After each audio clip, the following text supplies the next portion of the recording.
Hinahanap niyo ba ako sa Facebook mga kabayan? Nandito ang aking Facebook page. I-search nyo na lang kabayan ko, follow na.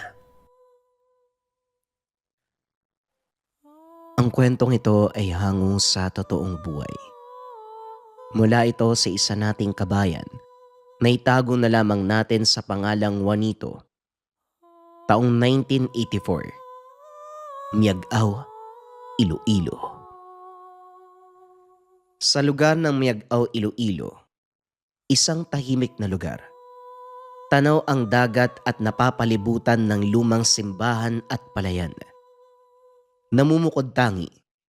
Hindi ito kasing laki ng ospital sa syudad, pero may kakaibang katahimikan na bumabalot dito. Sa harap ay may kahoy na bangko para sa mga nag-aantay. Simpleng karatula ang nakasulat. Dito nang gagamot si Juanito. Sa umaga binubuksan ni Juanito ang klinika bilang isang doktor. Maingat, sistematiko at tahimik. Isa-isa niyang tinatanggap ang mga pasyente. Mga magsasakang sumasakit ang likod sa araw-araw na pagbubungkal. Mga mangingisda, inuubo dahil sa lamig ng dagat. Mga batang nilalagnat na karga ng kanilang ina. "Gaano na po katagal ang sakit ng likod mo, Manong?" Tanong ni Juanito habang marahang pinipisil ang gulugod ng matanda. Halos isang buwan na po eh. Kahit nagpapahinga ako, masakit pa din. Hindi lang yan pagod na may naipit na ugat. Iwasan niyo po muna yung mabibigat na gawain. Gawin niyo na isang linggo pagkatapos nun balik kayo dito. Gagaling yan. Basta sundin niyo lang ho yung payo ko. Si Juanito ay hindi tubong Iloilo. Siya ay pinanganak at lumaki sa isang liblib na baryo sa Leyte, kung saan ang pagiging albularyo ay hindi lamang gawain, kundi pamana ng dugo. Ang kanyang angkan, kilala sa kanilang lugar bilang batikan at mga bantugang albularyo at albularya. Bata pa si Juanito nang makita niya kung paanong lumuhod ang mga tao sa harap ng kanyang lolo upang humingi ng lunas sa mga sakit na hindi kayang paliwanag ng doktor. Pero katulad ng maraming kabataan, lumaki siyang may pagdududa. Para sa kanya, sa agham umiikot ang lahat. Nagbago ito nang mamatay ang nakababatang kapatid dahil sa matinding lagnat. Huli na nang madala ito sa ospital. Sa murang isip ni Juanito, sinisi niya ang pagkamatay nito sa kakulangan ng modernong medisina sa kanilang lugar. Doon niya isinumpa na iiwan niya ang tradisyon ng kanilang angkan at magiging isang tunay na doktor. Nag-aral siya sa Maynila, nagtapos ng medisina at piniling magtrabaho sa iba't ibang probinsya. Kalaunan, napadpad siya sa Iloilo, isang lugar na mayaman sa kultura, ngunit kapos sa serbisyong medikal sa mga liblib na bayan. Doon niya napiling manirahan at maglingkod. Sa umpisa, isa siyang purong doktor. Walang dasal, walang orasyon. Gamot at siyensya lamang ang kanyang pamamaraan. Ngunit unti-unting napapansin, may mga pasyenteng kahit kompleto ang gamutan ay hindi gumagaling. May mga sakit na tila hindi nakikita sa resulta ng laboratorio pero ramdam ng katawan at kaluluwa. Isang gabi, dumating sa klinika ang isang matandang babae na nanginginig. Walang imik. Normal ang lahat ng pagsusuri, ngunit malinaw na may mali. Ano nangyari? Hindi po namin alam. Kinumbulusyon po si ina. Hindi na siya umiimik kaya sinugod po namin kaagad dito. Napabuntong hininga si Juanito. Bumalik sa alaala ni Juanito ang mga tinuro ng kanyang lolo. Ang pakikinig, hindi lamang sa katawan, kundi sa diwa. Sa unang beses matapos ang maraming taon, binuksan niya ang maliit na supot na matagal niya nang dala mula pa sa Leyte. Naroon ang mga lumang libreta, mga talandro na nakasulat sa pulang tela, mga orasyon, banal na mga gamit ng kanyang angkan. Nanginginig ang kanyang kamay habang binibigkas ang dasal.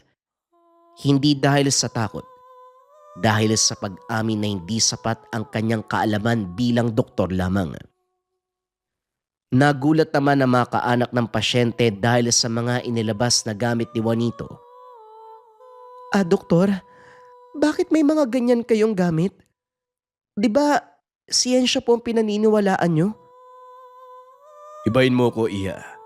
Ako ang tipo ng doktor na hindi lang siyensya ang pinaniniwalaan. Napatitig na lamang ang mga kaanak ng pasyente sa ginagawa nito. Nagsimulang mag-usal si Juanito. Inipit ito sa palad at idinampi sa mukha ng matanda. Ramdam niya ang sapi ng isang elemento sa katawan ng matanda. Hindi na ito nagsayang pa ng oras. Muli itong nag-usal at sa isang iglap tumingin ng matalim ang matanda sa kanya. Ano ang kasalanan ng matandang ito? Bakit mo siya ginagambala?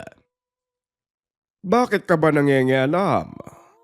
Albularyo ako sa'yo, tumalikod ka na. Baka yan pa ang maging sanhi ng kapahamakan mo. Itinarak ni Juanito ang hintuturo sa leeg ng matanda. Uulitin ko muli ng isa pang beses. Kung hindi ka sasagot, mapipilitan akong bawian ka ng buhay. Bakit mo ginagambala ang matanda? Napaigtad ang matanda sa sakit na nararamdaman. Napalitan ng pagsigaw ang sapi nito. Ilayo mo sa akin ang bagay. Nasusunog ako. Sige na, magsasalita na ako. Nasagi ng matandang to ang aking anak habang nagwawalis sa likod ng bahay. Ngayon, sugatan ng anak ko dahil sa kagagawan ng matandang to. Alisin mo ang ginawa mo sa kanya at huwag na huwag mo na siyang gagambalain pa. Ako na mismo ang humingi ng tawad sa kanyang nagawa. Dalhin mo dito ang iyong anak. Ako na mismo ang gagamot. Huwag kang mag-alala, may isang salita ako. Hindi na nagsalita pa ang nilalang. Matapos nun ay biglang nawalan ng malay ang matanda sa upuan. Nag-usal ito. Sinambit ang salita. Balik. Ilang segundo lang bumalik na sa ulirat ang matanda at tumingi kagad ng tubig. Binigyan naman ito ni Juanito. Pero bago yun, inusalan muna nito ang basong may laman ng tubig. Sinabihan nito ang mga kaanak na magaling na ang kanilang ina. Narinig niyo ang sinabi ng nilalang. Kapag nasa likod ng tahanan, mag-iingat kayo. Mag-alay kayo ng mga prutas sa likod bahay para wala kayo maging problema. Nagpasalamat ang mga anak. Magbabayad pa sana ang pasyente pero pinigilan ito ni Juanito. Sa larangan to, hindi ako tumatanggap ng anumang bayad o kapalit. Pagpapasalamat lang, ayos na yun. Huwag niyo rin kalimutan magpasalamat sa amang may likha. Isang pakiusap lang. Huwag niyong ipagkakalatan nangyari sa gabing ito. Mananatili lamang ito sa inyo. Tumango ang babae at muling nagpasalamat. Kinabukasan nabalitaan ni Juanito na naging mabuti na ang kalagayan ng matanda. Hindi ito maipapaliwanag ng siyensya, pero hindi niya rin ito may pagkakaila. Mula noon tinanggap na ni Juanito ang tunay na pagkatao. Hindi niya tinalikuran ang medisina, bagkus pinagkaisa niya ang kaalaman bilang doktor upang maging mas maingat ang tradisyonal na panggagamot. Ginamit ang pagiging albularyo upang maunawaan ang mga sakit na lampas sa pisikal. Ngunit ang tao talaga, minsan hindi may iwasan ang mga bilin mo ay kusa nilang babaliwalain. Mabilis na kumalat ang balita sa kanilang baryo. May mga tumutol, may mga nag-alinlangan, pero mas marami ang naniwala. Para sa mga taong matagal nang walang lunas, si Juanito ang kanilang pag-asa. Tuwing gabi, matapos magsara ang klinika, tahimik siyang nagdarasal bilang tagapaglingkod ng buhay. Sa kanyang dugo dumadaloy ang sinaunang kaalaman ng angkan. at sa kanyang kamay nakasalalay ang pag-asa ng mga kababaryo.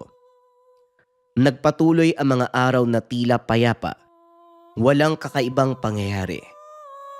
Hanggang sa isang hapon, ito ang hindi makakalimutan ni Juanito. Sarado na ang klinika nang maramdaman ang biglang paglamig ng hangin. Hindi pa siya lumilingon, pero alam na may pumasok na hindi karaniwan. Sa unang kita pa lamang, naroon na ang kakaibang presensya. Mabigat, tahimik, may dalang anino na ayaw magpakilala. Ang pasyente ay isang babae. Natatakpan ng itim na tela ang buong katawan hanggang sa ulo. Mabagal ang hakbang. Ang bawat galaw ay tila may kaakibat na pag-aalinlangan. Kasama niya ang isang lalaking may edad. Payat. Kulubot ang noo at halatang pagod. Nang maisara ang pintuan at nawala ang huling pasyente, saka lamang nagsalita si Juanito. Umupo po kayo. Hindi na kailangan magpaliwanag pa. Nagkatinginan ang mag-ama. Napalunok ng laway ang lalaki. Hinawakan ang balikat ng babae. Doktor, hindi pa po namin nasasabi na alam kong nayanggaw ang anak niyo, tama ba? Tumahimik ang buong klinika. Ang tanging maririnig, huni ng mga insekto na nag-iingay sa dapit hapon. Bagyang napatras ang mag-ama, habang ang babae ay mas lalong yumuko. Parang pinipigilan ang sarili na magsalita. Ako po si Teodoro. Ang anak ko po, si Maribel ho. Sa napapansin ko, medyo matagal na to at hindi rin basta-basta. Naupo si Mang Teodoro, saka napahawak sa ulo. Patawarin niyo ho kami. Wala na po kaming mapupuntahan. Lahat ng albularyo na pinuntahan namin, isa lang yung sinasabi. Ayaw nilang masangkot sa amin. Hindi naman nila masabi kung anong rason. Basta pagkakita nila sa anak ko, umaayaw ka agad eh. Nabalitaan po namin na tumatanggap kayo ng mga ganitong kaso kahit doktor po kayo. Ayon pa kay Mang Teodoro, si Maribel ay may dating nobyo na si Rogelio. Tahimik ito noon, ngunit seloso at mapag-angkin. Nang maghiwalay sila, hindi daw ito matanggap ng lalaki. Nagmakaawa ito kay Maribel at kalaunan ay nagbanta. Sa huli, naglaho na lamang ito na parang bula. Isang buwan matapos nun, nagsimula ang mga kakaibang kaganapan kay Maribel. Tuwing gabi, doktor, may kung anong gumagapang eh. May kung anong naglalakad paikot sa bahay namin. Pero kapag lalabas naman ako para hanapin, wala akong nakikita. Pero ramdam namin yung bigat ng yabag niya sa lupa bawat gabi. Hindi nagsasalita si Maribel, ngunit sa ilalim ng talukbong, bagyang gumagalaw ang balikat na parang pinipigilan ang pag-iyak. Ang sabi ng mga matatanda, nayanggaw daw siya. Ayaw nitong mapunta si Maribel sa iba kaya ginawa ng aswang sa kanya yan eh. Tahimik na nakikinig si Juanito. Hindi na siya nagulat pa. Ang presensyang naramdaman kanina ang patunay. Hindi kayo nag-iisa. May lunas pa yan. Dahan-dahan niyang nilapitan ng dalaga. Hindi niya hinawakan kagad. Sa halip ay marami nitong nagsalita. Maingat. May paggalang ang kilos si Juanito habang nagsasalita. Maribel, hindi kita sasaktan. Pero kailangan mong makinig sa sasabihin ko sa'yo. Ang gagawing gamutan ay hindi madali. Pero sana, huwag kang susuko. Tatagan mo ang kalooban mo. Tumango lamang ang babae. Dahan-dahan niyang inabot ang talukbong. Huminto muna siya sandali.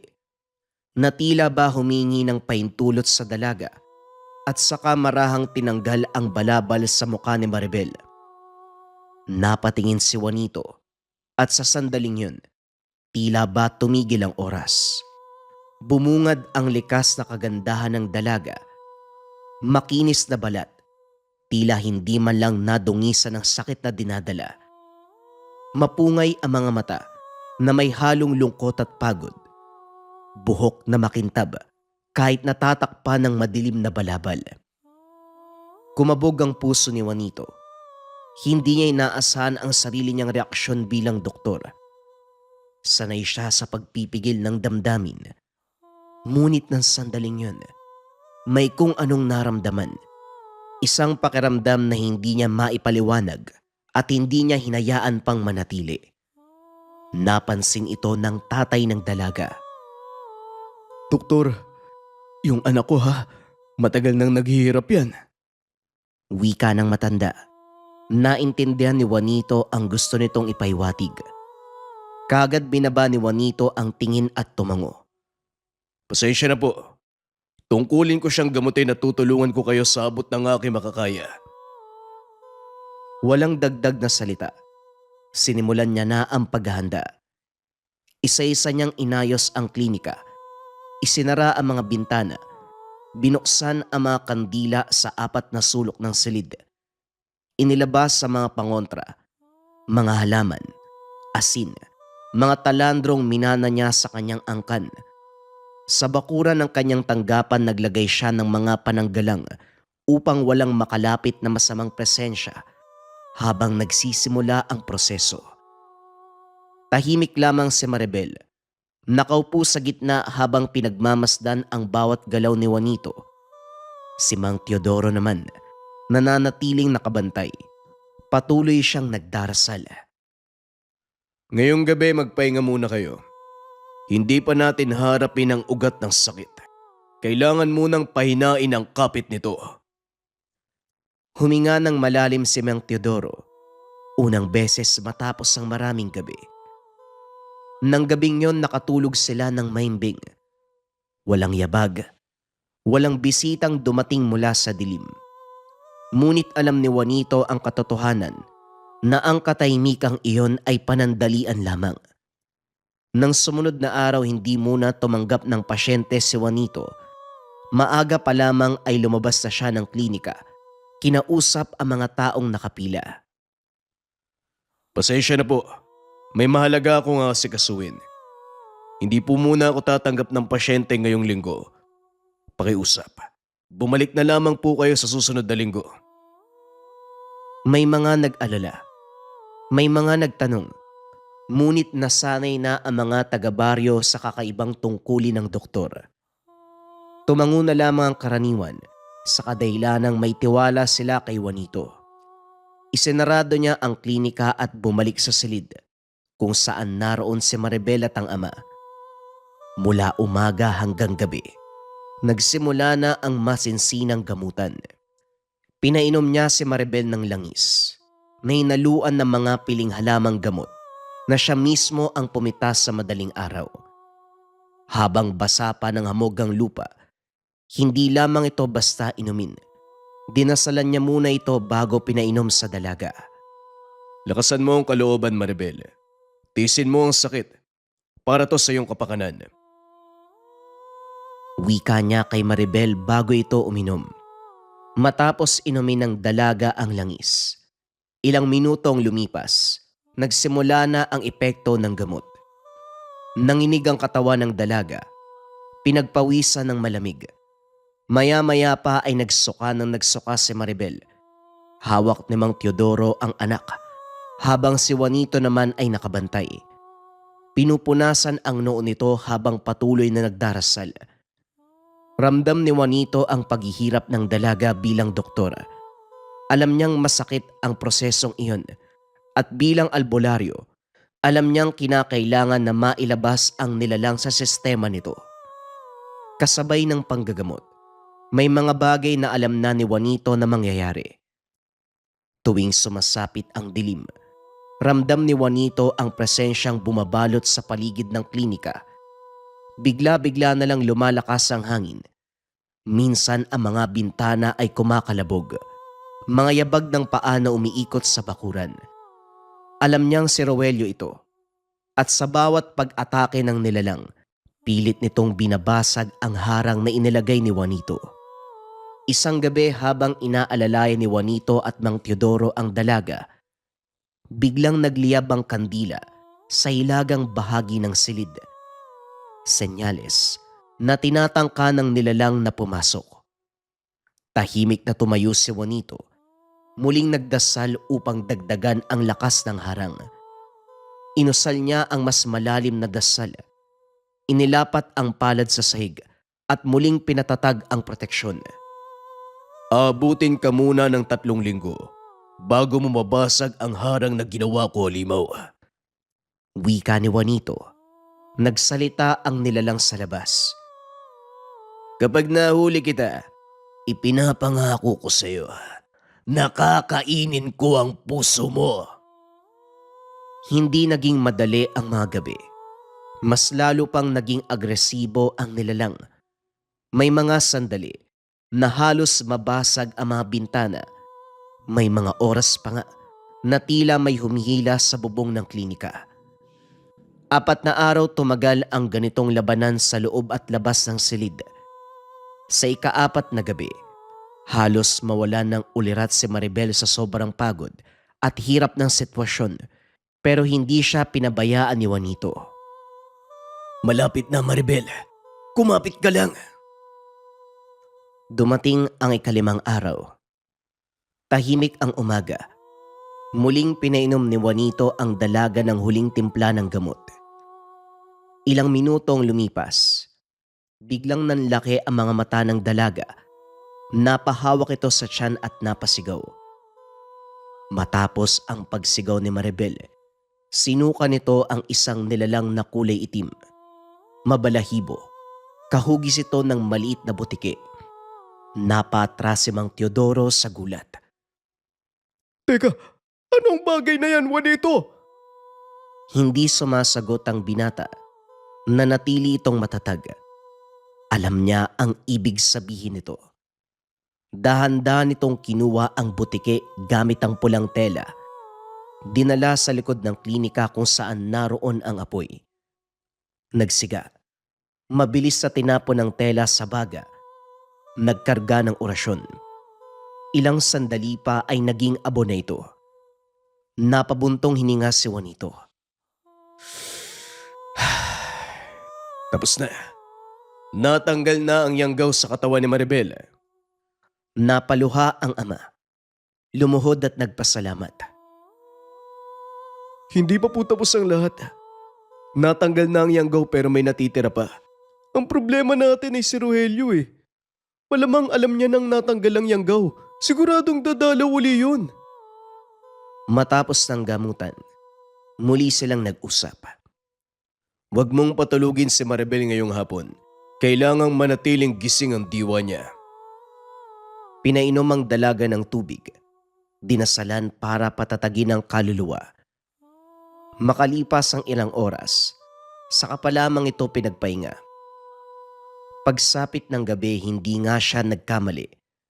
Umalulong ang mga aso. Ramdam ni Juanito na galit ang nilalang. Natanggal na ang kapit ng sumpa sa dalaga. Isang malakas na kalabog ang umalingaw-ngaw sa pintuan ng klinika. Kumukurap ang mga ilaw. Ang asin sa may pintuan, tila gumuguhit na bakas. Pilit itong tinatawid. Narinig nila ang tinig ni Rogelio.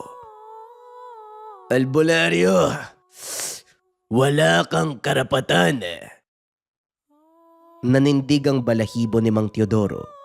Ngunit tumayo si Juanito sa gitna ng silid. At bakit ikaw? Anong karapatan mo na kunin si Maribel? Biglang lumitaw ang anino ng nilalang sa sahig mula sa labas ng pintuan. Baluktot ang anyo nito. Makikita sa anino ang hindi normal na haba ng mga galamay. Sa akin lang si Maribel. Hindi mo siya pagmamayari. Wala kang karapatan na angkinin siya. Lumakas ang pagyanig ng paligid. Tila ba sasabog ang harang anumang sandali. Sa mga puntong yun, nagpa siya si Juanito na harapin ang nilalang. Lumabas siya sa klinika. Bitbit ang isang lumang itak. Pinahiran ng langis, abo at asin. Ang isang lumang telang kulay pula ay may mga nakaukit na simbolo. Minana pa ito sa kanyang lolo. Sa gitna ng bakuran hinarap niya ang nilalang. Rogelio, hindi pa uli ang lahat. Umalis ka na at huwag mo nang gambalain si Maribel.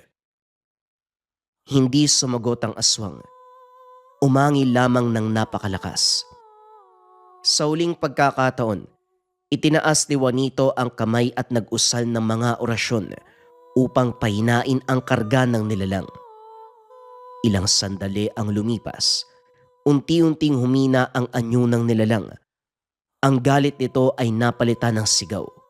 Sigaw ng pagkatalo. Binalaan kita. Binigyan ng pagkakataon na itama ang pagkakamali mo. Pero sinayang mo lamang ang lahat ng yun. Binigkas nito ang huling dasal. Itinutok ang kanyang daliri sa noo ng aswang. Ilang segundo lang ang namagitan. Tumirik ang mata ni Rogelio. Bumula ang bibig. Nawalan ng buhay. Matapos ng lahat ng kaganapan, unang pagkakataon na naranasan ito ni Juanito. Dahil matagal na panahon na ang lumipas na hindi ginamit ang dasal. Isa pa sa dahilan ng paghihina, hindi siya nakapagkarga kaya bumagsak ang espiritual na aspeto. Bago pa man nawalan ng malay si Juanito sa pagod at sa lakas ng ginamit, nasalo siya ni Maribel. Nang mga oras na yun, magaan na ang katawan at malinaw na ang mga mata ng dalaga. Nakita niya ang mukha nitong maaliwalas. May ngiting puno ng pasasalamat habang inaalalayan siya na makatayo. Juanito, ayos ka lang ba? Pinagtulungan ng mag-ama ang binata upang maipasok sa loob ng silid. Inihiga sa kama sa likod ng klinika. Pinunasan ni Maribel ang pawis sa noo ni Juanito. Habang si Mang Teodoro naman, tahimik na nagbabantay sa pintuan, tinitiyak na walang bantang babalik.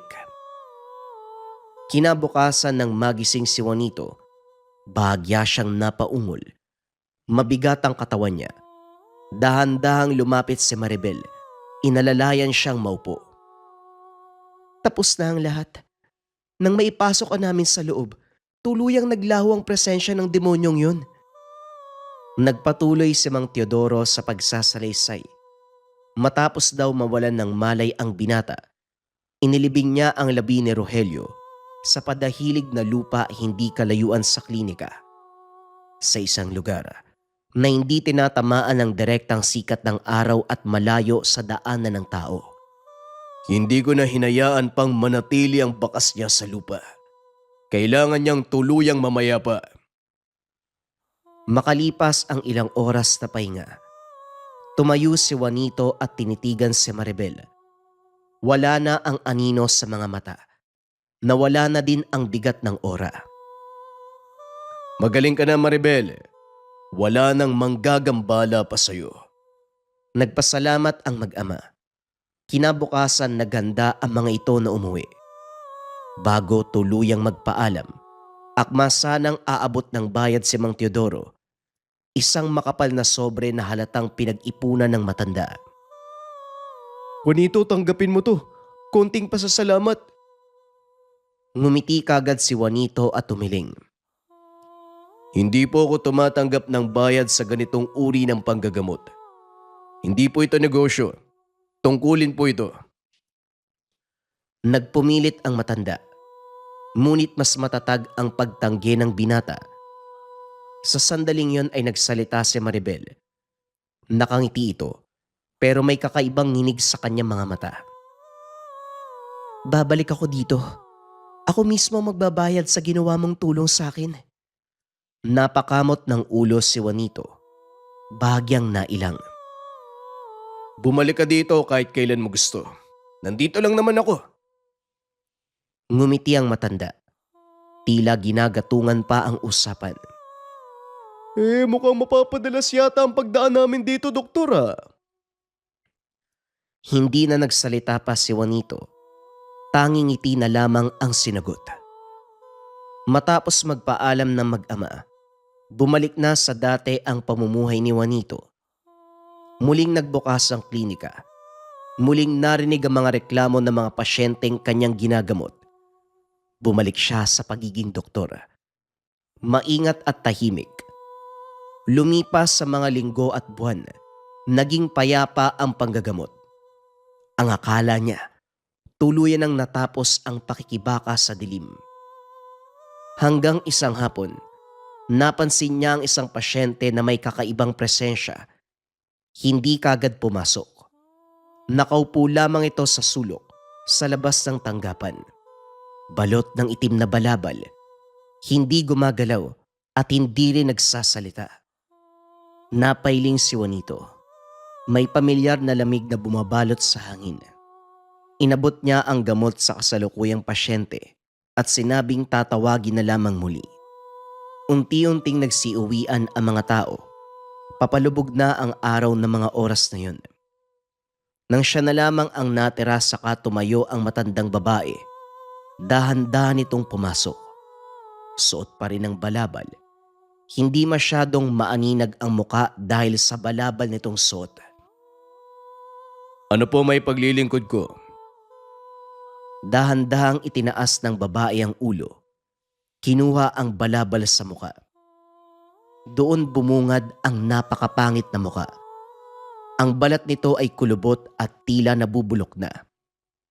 Ang mga mata ay malalim at punong-puno ng puot. Biglang bumalik sa alaala ni Juanito ang huling anyo ni Rogelio bago siya pinaslang. Ngumiti ang matanda. Ako, si Sita, ina ng lalaking pinatay mo. Naramdaman ni Juanito ang bigat ng paligid. Hindi ko pinatay ang anak mo. Namatay ito dahil sa kanyang kapasukan at pagdanasa sa isang babae. Hindi na sumagot ang matanda. Sa halip lumapit ito ng dahan-dahan at bago pa makaiwas si Juanito, tinapik siya nito sa balikat ng 3 beses. Hindi natatapos ang dugo sa isang hukay. Gaganti ako sa ginawa mo sa aking anak. Matapos nun ay tumalikod na ang matanda at mabilis na lumakad ng klinika. Ramdam ni Juanito ang kakaibang bigat ng pakiramdam matapos ang ginawa ng matandang babae. Hindi ito simpleng tapik. May kung anong malamig na enerhiya na naiwan sa kanyang balat. Tila ba isang marka na hindi nakikita ng mata pero kumakapit sa laman.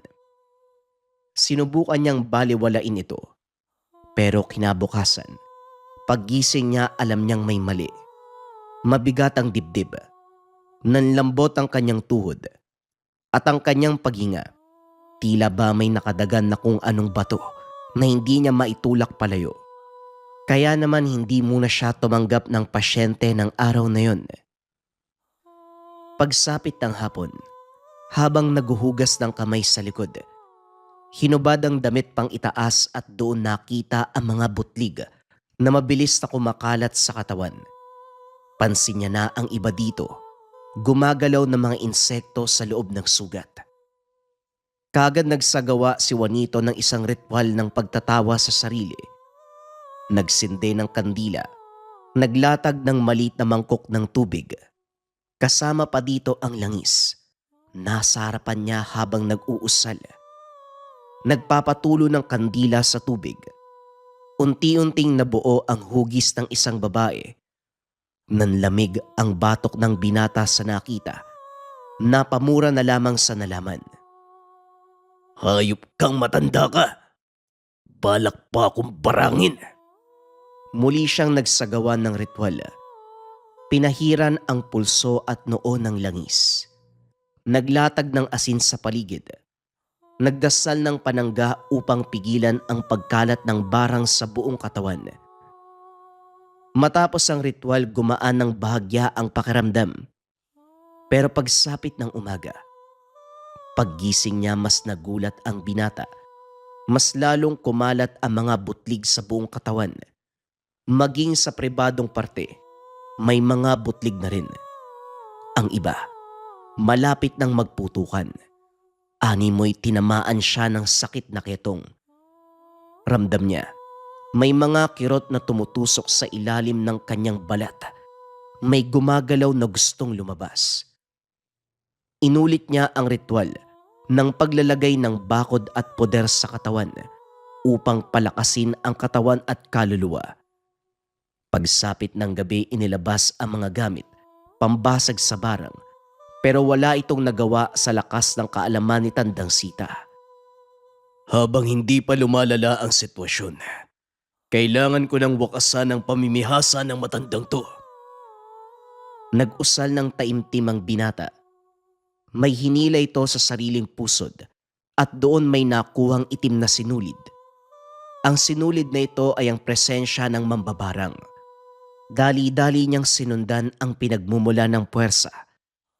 Sa gitna ng gabi napadako sa palayan, sa paanan ng burol, tahimik ang lugar. Tanging huni ng kuliglig ang maririnig. Sa gitna ng kadiliman, may kubong umuusok kahit malalim na ang gabi. Sa likod ng bahay ay may puno ng mangga. Habang papalapit siya, ramdam ang bigat ng hangin sa paligid ng kubo na para bang may mga mata na nakamasid sa bawat kilos ng ginagawa. At doon, may nakitang isang nilalang sa likod ng puno. Maya-maya pa umalingaw-ngaw ang malakas na tawa sa loob ng kubo. Talagang nagpunta ka pa dito sa ganyang kondisyon. Nakakaawa ka, iho. Dahil sa buhay ang kinuha mo, buhay din ang magiging kapalit. Hindi sumagot si Juanito. Nakatuon ang pansin niya sa nilalang sa likod ng puno ng mangga. Ilang sandali ang lumipas. Lumabas mula sa dilim ang isang lalaking payat. Nanlilisik ang mga mata habang nakatitig sa kanya. Maputla ang balat at mahaba ang kuko. At ang mga mata nito, kitang-kita ang puot na nararamdaman. Sa pagkakatanto ni Juanito, anak ito ng mambabarang dahil kawig ni Rogelio. Inilabas ang medalyon mula sa bulsa at nag-usal. Umangil ang nilalang at bagyang umatras. Sige na, tapusin na natin to. Sa isang iglap, sumugod ang aswang. Lumundag at pabulusok na sumunggab sa binata. Hindi pa man ito nakakalapag, iniwasan na ni Juanito. Kumabig sa gilid at muling nag-usal. Isang apoy na walang usok ang lumitaw sa pagitan nilang dalawa. Napatras ang nilalang at umangil. Muling sumugod ang nilalang. Ngunit sa pagkakataong ito nagbago ang anyo. Mas lumapad ang mga balikat. Humaba ang mga pangil. Mas tumalim ang mga kuko. Isang mabilis na sipa ang pinakawala ng aswang at tumama ito sa dibdib ni Juanito. Napatras siya at halos mabuwal. Ramdam niya ang kirot sa katawan. Dagdag pa ang paggalaw ng barang sa loob niya. Pero hindi siya nagpatalo. Ibinagsak niya ang palad sa lupa at gumuhit ng bilog gamit ang konting asin na kanyang dala. Wala kang kapangyarihan para makuha mo ko dito. Narinig niya ang pagtawa mula sa loob ng kubo. Kung ako sa'yo, iho, tanggapin mo na lamang ang kamatayan mo. Hindi magtatagal, mababasag ko ang poder sa katawan. Hindi pinagtuunan ng pansin ng binata ang sinabi ng mambabarang. Sa halip, itinuon nito ang wisyo sa pagpatay sa aswang na nasa harapan. Tumalon ang aswang paibabaw ng bilog, ngunit tila may puwersang pumipigil dito. Sumigaw sa galit, sinubukang sirain ang bilog na ginawa ng binata. Mabilis na kumilos si Juanito. Kinuha nito ang pulang tela na nakatali sa kanyang hita. Binalot sa kamao. Nag-usal ng mga lumang orasyon. Unti-unting nagliwanag ang pulang tela at ang medalyon sa dibdib. Lumundag palabas sa bilog at direktang sumugod sa nilalang. Nagpalitan sila ng suntok at pag-iwas. Tao laban sa nilalang ng dilim.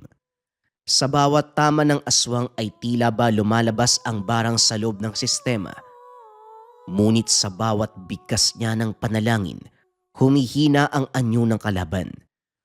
hanggang sa mawakan niya ang leeg ng nilalang. Idiniin nito ang medalyon sa noo. Umangil ang nilalang. Hindi lang nagmumula sa lalamunan, kundi parang nanggagaling sa ilalim ng lupa. Hindi mo na dapat idinamay ang walang kasalanan. Wika ni Juanito habang hawak-hawak ang leeg ng nilalang, kung saan nakalapat pa din ang medalyon sa noo. Sa huling bigkas ng orasyon, may kaunting liwanag na sumabog sa pagitan nilang dalawa. Bumagsak ang nilalang sa lupa. Nangihina ito at unti-unting bumalik ang anyo sa pagiging tao. Ilang segundo lamang bumula na ang bibig.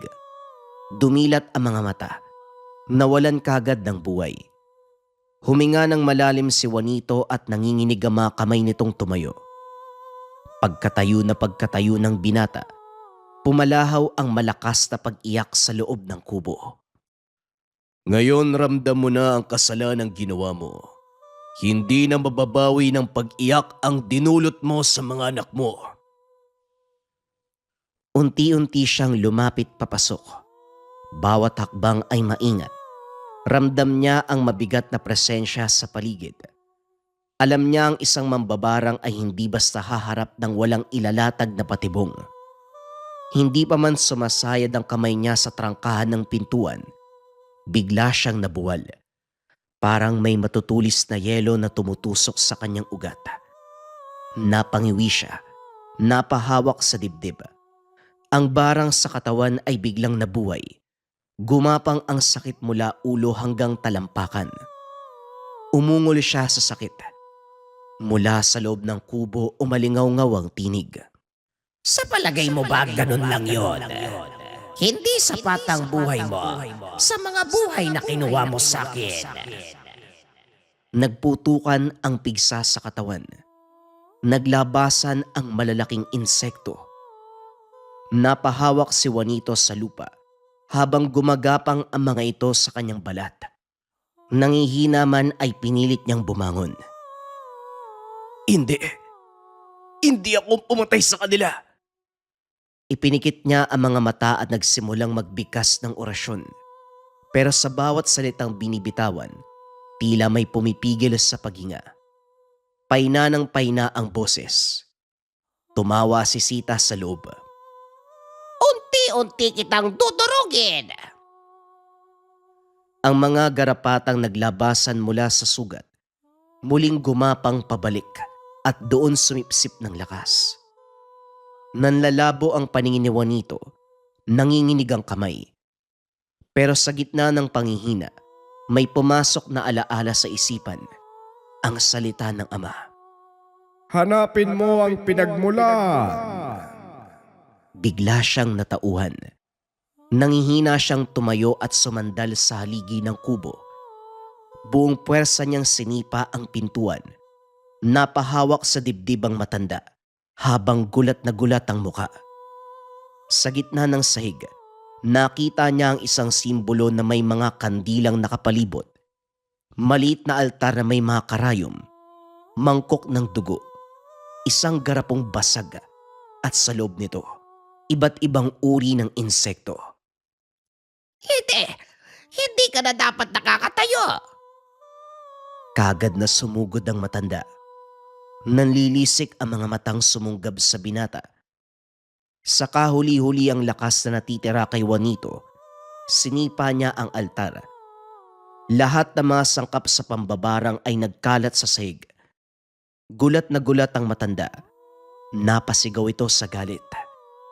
Agad niyang hinablot ang medalyon sa kanyang leeg at tinawakan ang noo ng matanda. Habang nag-uusal ng pangkitil, hindi pa man nakakalapat ang medalyon sa noo nito ay umuusok na. Ang huling ginawa ng matanda, tumirik ang mga mata, unti-unting nangisay. Sabay silang bumagsak sa sahig. Ngunit si Sita ay wala ng buhay na bumagsak. Si Juanito naman ay humihinga, pero patuloy nang nangihina. Ilang minuto ang nakalipas, unti-unting naging magaan ang pakiramdam. Guminhawa ang paghinga. Naramdaman niya, wala nang gumagapang sa ilalim ng balat. Nabasag ang barang Pinilit niyang tumayo at tumingin sa nakahandusay na katawan ni Sita. Pinalaki mo ang galit kaysa paghilumi ng sugat. Ang pot na naitanim mo ay siyang umani ng wakas mo. Hindi ang kapalaran ng pumatay sa'yo kung hindi ang sarili mong dilim. Naway sa katahimikan mo ngayon, matagpuan ang kapayapaang tinanggihan noong nabubuhay ka pa. Matapos itong magsalita, nangihina nitong kinuha ang labi ng aswang na kanyang pinatay. Pinasok sa loob ng kubo at sinilaban upang wala ng bakas na muling bumalik sa dilim. Tahimik siyang tumayo sa labas. Pinagmamasdan ang pagputok ng apoy sa lugar. Hinihintay niyang tupukin ng apoy ang buong kubo bago linisin ang lugar. Papasikat na ang araw ng lisanin ni Juanito ang palayan. Ang simoy ng malamig na hangin ng umaga ay tila naguhugas sa bigay ng gabing nagdaan. Pagdating niya sa klinika, pagod at sugatan, nakita niya si Maribel na nag-aantay. Halata ang pag-aalala sa mukha nito.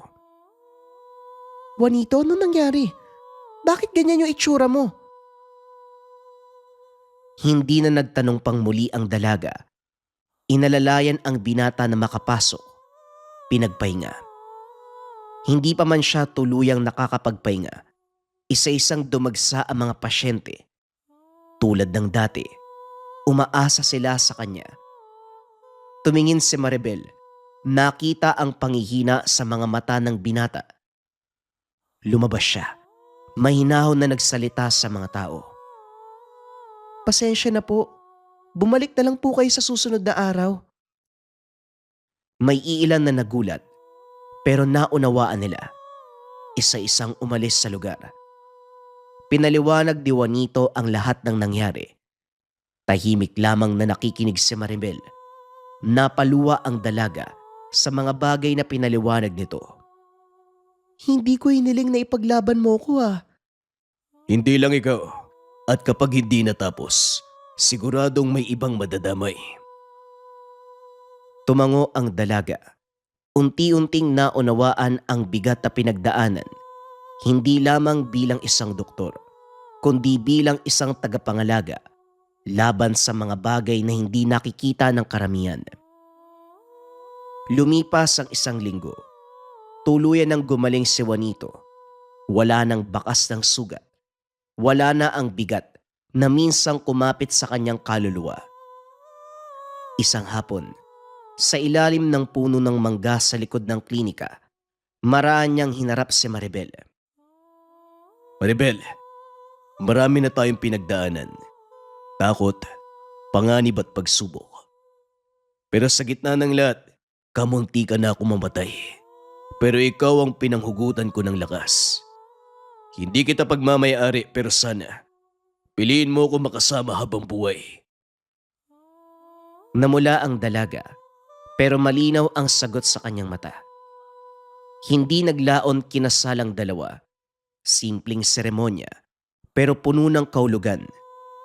Naroon na mga taga-baryo, mga pasyenteng tinulungan ni Juanito. At higit sa lahat, ang kanyang mga magulang, si Tatay Ipe at Nanay Sindang. Si Juanito at Maribel ay magkahawak kamay habang nakatingin sa mga taong nagdiriwang kasama nila. Hindi man nila alam kung ano pa ang darating sa inaharap, pero sigurado sila sa isang bagay. Magkasama sila, nahaharapin ang kinabukasan. Nagpatuloy si Juanito bilang doktor, at sa bawat pag-uwi niya, may liwanag na makikita, hindi mula sa isang ritual, kung hindi mula sa tahanang puno ng pag-ibig. At sa paglipas ng panahon, naging alamat siya sa kanilang lugar. Ang kwento ng isang doktor. Ang kwento ng isang albularyo. Kung gusto mong gumanda ang 2026 mo kabayan, subukan mo tong Gintong Gabay o ang Gabay Ethnic version sa Lika Merchandise. Pero ano bang gagawin mga kabayan ko? Halimbawa, may mga bagay ka na gustong marating or may mga kahilingan ka na gustong matupad ngayong 2026. Dapat klaro. Ano ang kahilingan mo? Ano ang gusto mong puntahan? So habang hawak-hawak mo yung gintong gabay mo o gabay medallion ethnic, iisipin mo siya, imamanifest mo siya, assumption mga kabayan. So dapat klaro kung anong gusto. Pagkatapos nun mga kabayan, kung alam mo na kung anong gusto mo, kaya mo na siyang ipaliwanag, ano ang mga kailangan mong gawin para makuha ang bagay na gusto mo. Ano yung pakiramdam habang ginagawa mo yung mga steps para makuha yung bagay na gusto mo, dapat alam mo yung pakiramdam kabayan. At higit sa lahat, ang pinaka-importante, ano ang pakiramdam kapag natanggap mo na yung kahilingan mo? Paano ka humiti? Paano ka gumalaw? Anong klaseng energy and vibration yung meron ka sa oras na matanggap mo na ang kahilingan? Sample, ang gusto mo ay makalipat sa mas magandang tahanan. Ano yung pakiramdam kabayan kapag nakalipat ka na, nabili mo na yung magandang bahay, i-keep mo yung emotions na yun mga kabayan habang hawak-hawak mo tong gintong gabay. So habang dadasal ka, nakapikit ka,